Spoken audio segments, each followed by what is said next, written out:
She was just a maid. Not a noble, not a politician, not a threat. A girl born in the wrong time to the wrong class, with the wrong kind of laugh. And yet her laughter, light, brief, carried on the air like spring wind, would become a death sentence. In a world where kings ruled by divine right and vanity was more sacred than virtue, sometimes the smallest defiance could echo louder than rebellion. She didn't conspire, she didn't poison, she didn't plot. She just laughed. And for that, she died. The court chroniclers barely mention her name. Her story is tucked in the margins of history, overshadowed by battles and treaties and royal affairs.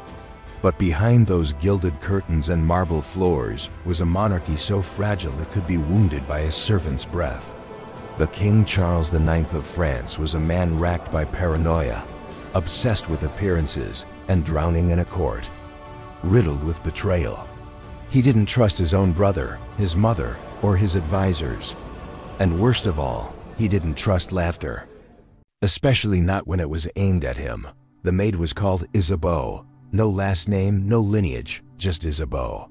She was 17 when she entered the court of France as a servant to one of the duchesses. By all accounts, she was clever, quick with her hands, and quicker with her tongue. In a palace where everyone wore masks, both literal and social, Isabeau didn't know how to hide. Her honesty was disarming, her humor dangerous. And her laugh? That laugh could slice through silence. Like a blade through silk dot at first, the nobles found her refreshing. A peasant girl who could mimic their mannerisms better than they could themselves.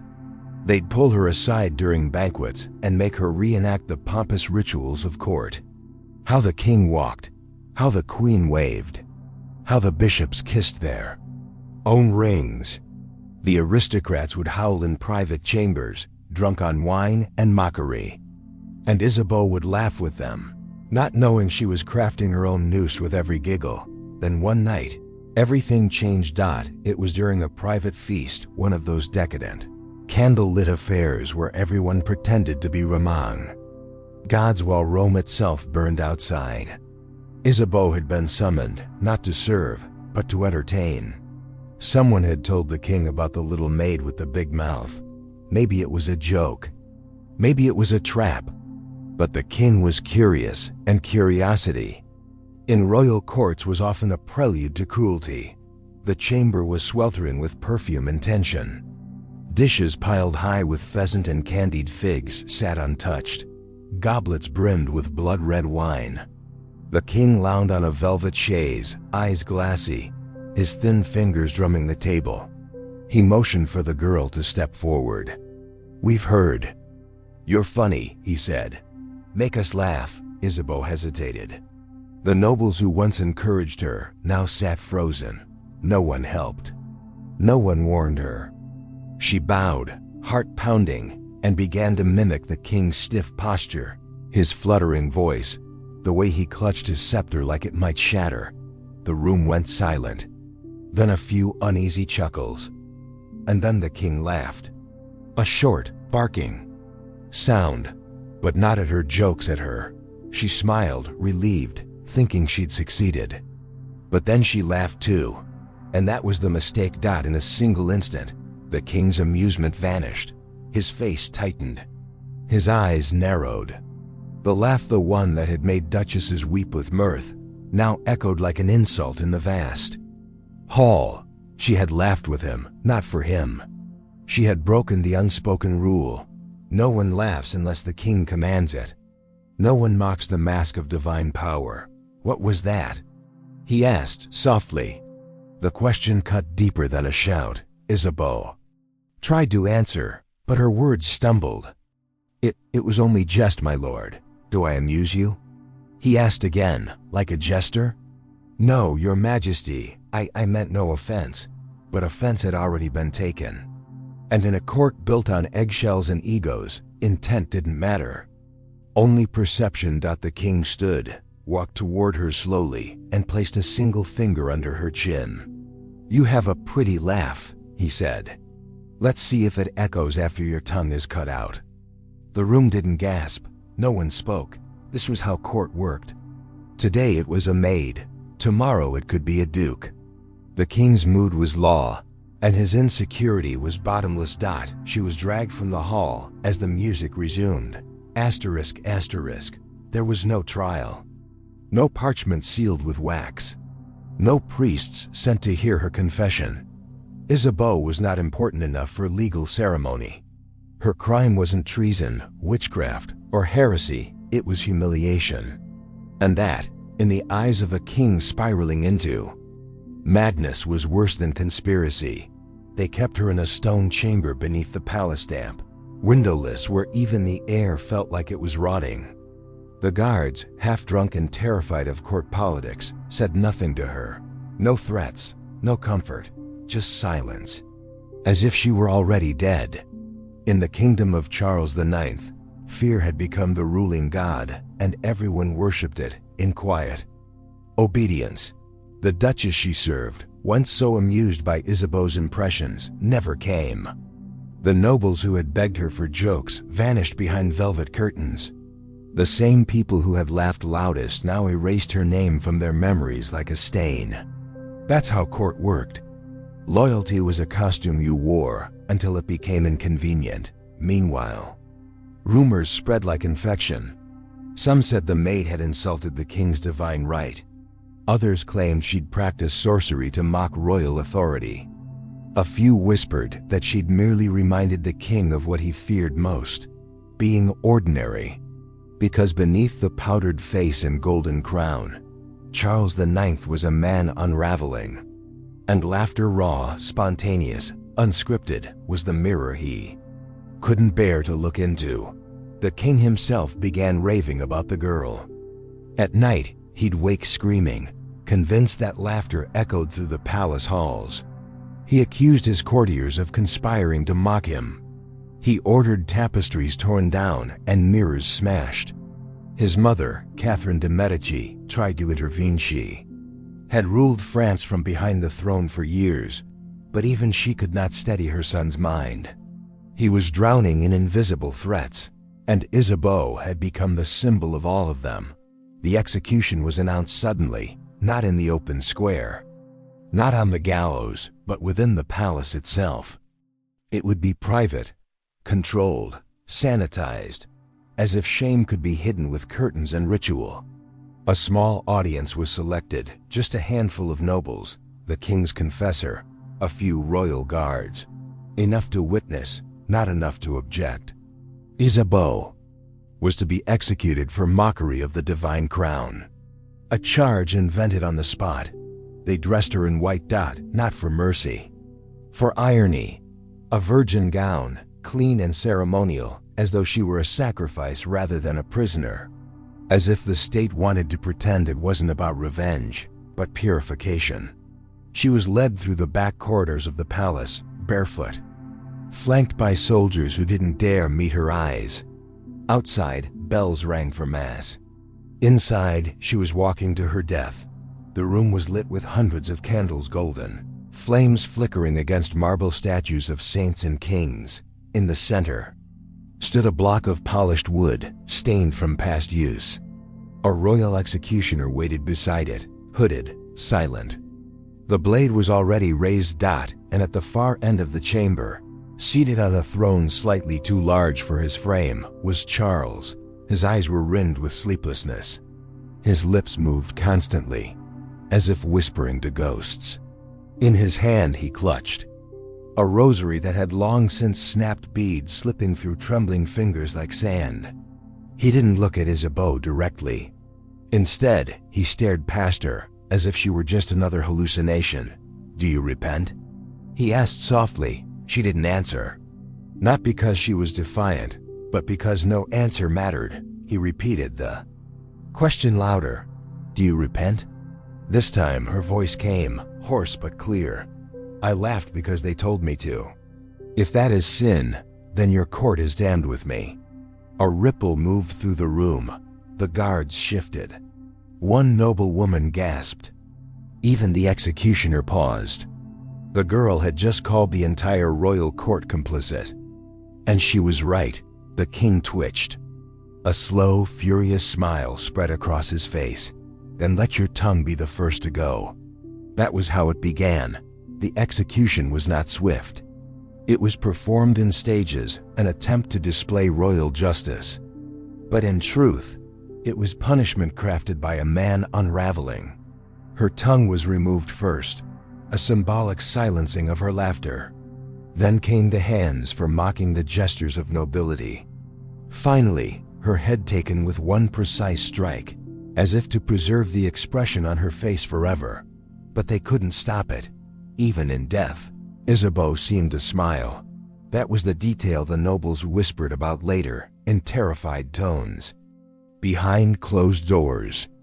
That the little maid, whose only crime was to laugh, had died with the trace of that same laughter still curled on her lips.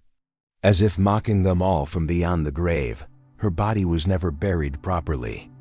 It was burned behind the palace stables and her ashes scattered in the wind. The court moved on new scandals, new intrigues, new victims. But some servants swore they heard laughter in the halls at night, faint, echoing, unstoppable. The king didn't sleep. He grew thinner, paler. He spoke to shadows. He ordered fresh guards every week, convinced the palace itself was conspiring against him. He refused to look in mirrors. He tore up paintings of himself. And when he finally died gasping, convulsing, bleeding from the mouth, his final word wasn't a prayer or a curse. It was a laugh. They called it divine justice. What else could explain a king haunted by a dead maid's smile? Charles IX died young, only 23, but by the time his organs gave out, he was already a ghost in his own court. His death was slow, grotesque. He coughed blood for weeks. His skin turned the color of old parchment. The physicians said it was tuberculosis, but the palace staff had their own name for it: the curse of the girl who laughed, after the death of the king. Catherine de' Medici, the queen mother, the true spider behind the throne, ordered all mention of Isabeau erased. Court artists were commanded to destroy any sketches that might resemble her.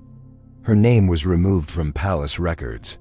The guards who had escorted her were reassigned or disappeared altogether. No one would admit to having heard her name. She had been scrubbed from history with the same meticulous cruelty used to end her life. But it didn't work. In the private corners of the palace, the servants' quarters, the kitchens, the sculleries, her legend only grew stronger. They whispered about the girl who had laughed too brightly, spoken too freely, dared to mimic the king's madness. Her ghost, they said, now lived in the cracks of the palace, in the drafts that flickered candlelight unexpectedly, in the sudden bursts of cold that came without warning. Maids began to leave small offerings in unused hearths, pieces of ribbon, dried flowers, scraps of food. Not in fear, but in reverence. Not to exorcise her, but to remember her. Years passed. Kings changed. But the fear remained. In a kingdom obsessed with hierarchy, where laughter had once cost a girl her life, humor itself became dangerous. Court jesters were dismissed. Satire was outlawed. A poet was imprisoned for writing verses about the king's nose. The crown had learned its lesson. Laughter was not harmless, it was subversive. It could puncture illusion, unravel power. So it had to be controlled. And what cannot be controlled must be destroyed. Ironically, this only made her more powerful, because while rulers fear the blade and the ballot, they fear ridicule more. You can kill a body, you can silence a voice, but you cannot kill an idea that wears a smile. Isabeau became myth, a spectral reminder that even the smallest voice can unmake a king. And that scared them more than any army. Historians, of course, tried to explain it away. They called her a fabrication, a peasant fantasy invented by servants to cope with the brutality of monarchy. They said no such girl existed, that no execution was recorded, that Charles IX died of natural causes, stressed from ruling a war-torn France. They offered paper trails and court documents as proof, but none of them could explain the blank pages in the palace archives. None of them could explain why certain courtiers refused to be painted smiling for nearly a decade. And none of them could explain why every king after Charles avoided the phrase, "Is that funny?" like a prayer against plague. But one record did survive. Hidden in the margins of a noblewoman's journal, a few lines, almost illegible. "The king laughed today. A maid did something with her voice. The duchess nearly choked on her wine. I fear for the girl." That was all. No name, no date. Just fear folded into ink dot, and that is the legacy of Isabeau, not a statue, not a monument, but a memory carried in silence, in shadow, in the kind of suppressed laughter that trembles on the edge of power. She became the saint of the unspoken joke, the martyr of mockery. A girl who never wanted to be remembered became unforgettable by the very people who tried to erase her. To this day, in certain corners of France, theater troupes still perform forbidden plays that end with a girl in white laughing in front of a throne. In some towns, there are unwritten laws among the old families. Never mimic the king, never laugh too loud, and never dress a maid in white. And in the Louvre, though they'll never tell you this on the official tour, there's a small, cracked tile in one forgotten hallway that some say bears the faint imprint of a barefoot girl's step. It's kept unpolished, always left dusty, as if she might walk there again. This wasn't just a tragedy. It was a revelation, a warning about fragile power, about kings who think their crowns are made of steel when in truth they're made of glass. A reminder that when the mighty build their empires on fear, it takes only a single laugh, true, innocent, and poorly timed, to shake the whole structure. Isabeau didn't start a revolution. She didn't wield a sword. She didn't lead a mob through palace gates. She didn't poison, plot, or rebel. All she did was laugh. And that was enough to terrify a king. So next time you hear about the rulers of the past, their grand triumphs, their bloody wars, their divine rights and golden thrones, remember the maid. Remember the silence that followed her, and ask yourself, if a laugh can kill a king, what else have they taught us to fear? Because history is not always shaped by heroes, nor tyrants, nor the generals who march with banners.